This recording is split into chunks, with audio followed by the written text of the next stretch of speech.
سلام خیلی خوش اومدیم به یه جلسه دیگه از سری آموزش‌های HTML و CSS. من آریان خانگاهی هستم و توی این جلسه قرار راجع به تگ به شدت کاربردی و مهم دیو صحبت کنیم و قرار مثال‌های عملیش رو توی سایت دیجیکال هم ببینیم. برو که بریم. ببینیم بچه‌ها کاربرد تگ دیو اینه که اولا تگش رو می‌نویسم. ببینید دیو رو بنویسید VS کد اینجا میاد برامون کاملش می‌کنه. کاربرد تگ دیو بیشتر برای باکس بندی استفاده میشه، برای بخش بندی المان‌های سایت استفاده میشه. ما میتونیم داخل همین تگ دیو یه دونه تگ پی بنویسیم، یه دونه عکس قرار بدیم و هر چیزی که دلمون میخواد. خب الان منظورم از بخش بندی سایت چیه؟ بریم توی سایت دیجیکالا تا ببینیم. ببینید این همینجا میام یه دونه اینسپکت میگیرم، مثلا بیام همینجا از همین عکس‌ها بگیرم. ببینید بچه‌ها من اینجا که میگیرم میبینیم کل این عکس‌ها داخل یه دونه تگ دیو قرار دارن. اینجا رو نگاه کنید، اینجا رو میاد داخل یه دونه تگ دیو قرار میگیرن و بعدش اومده همین عکس‌ها رو دوباره داخل یه تگ دیو دیگه‌ای قرار داده. ببینید من یه دونه اینسپکت میگیرم، اینجا یه دونه تگ دیو جامع که کل این عکس‌ها رو داخل یه تگ دیو قرار داده. میام پایین‌تر اینو باز میکنم، میبینیم که خود اینا رو اومده داخل یه دونه تگ A داده تا لینکشون کنه به صفحه‌ای که مرتبط به اوناست و داخل همین تگ A اومده اینجا تگ دیو دیگه‌ای قرار داده و هی دیوهای تو در تو اینجا ساخته و آخرش هم یه دونه عکسی قرار داده. پس اینجا نتیجه میگیریم که یه دونه تگ دیو جامع ساخته و بعدش داخل همین تگ های دیو اومده یه دیوهای جداگونه هم ساخته و عکس رو داخلشون قرار داده و در واقع اینا رو بخش بندی کرده و در آخر اینا رو کنار هم تونسته قرار بده و با المان های پایین و بالایی که اینجا قرار دارن تونسته جداش کنه. اگه بیایم همینجا دوباره این ساختار رو میتونیم ببینیم. ببینید اینجا میام یه دونه اینسپکت میگیرم، دوباره اومده یه دونه تگ دیو جامع ساخته، میبینیم که هر 4 تا عکس آبی میشه اینجا و اینجا که باز میکنم میبینم که دوباره داخل تگ A یه دونه تگ دیو دیگه هست و هی دیوهای تو در تو اینجا تشکیل میشه و آخرش اومده لینک عکس رو اینجا قرار داده.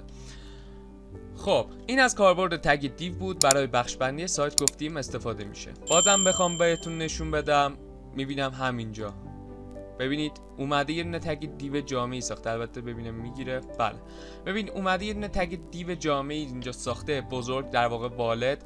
اینجا اومده کل این المانا رو در بر گرفته، حتی این متن خرید بر اساس دسته‌بندی رو در بر گرفته. اینو که باز میکنیم میبینیم که خود این متن داخل یه تگ دیو دیگه قرار داره و اینجا بیایم میبینیم که داخل تگ دیو دیگه هم اینجا این المانا قرار دارن و هی بازش کنیم میبینیم که داخل دیوهای تو در همین تشکیل شدن و بازم من بیام اینجا اینسپکت بگیرم میبینیم که خود این الان اینجا داخل تگ دیو دیگه قرار داره، این عکس و متن.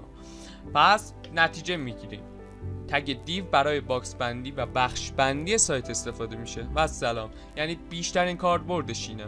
بریم که حالا تمرینش کنیم. ببینید من اینجا اومدم یه دونه تگ دیو ساختم، داخل همین تگ دیو یه دونه اول عکس رو قرار میدیم، یه دونه عکس بهش حالا یه دونه ایمیج میایم، همین یک تا JPG رو میزنیم، یه دونه ارزی بهش میدیم مثلا 300 پیکسل.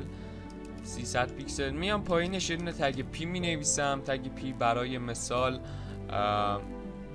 چی بدیم بهش؟ یه دونه لورم 5 کلمه‌ای میدم، یه دونه لورم 5 کلمه‌ای. و اگه حالا من با استفاده از CSS بیام اینجا بهش یه دونه رنگ بدم به کل این تگ دیو، خب حالا اینا رو لازم نیست یاد بگیرید، من صرفا برای نشون دادم میخوام اینجا در واقع استایل بنویسم.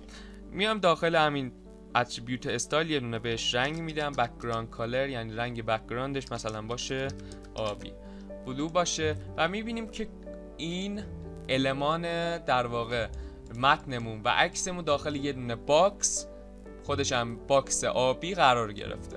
خب پس تا اینجا نتیجه میگیریم که برای باکس بندی اینجا استفاده شده.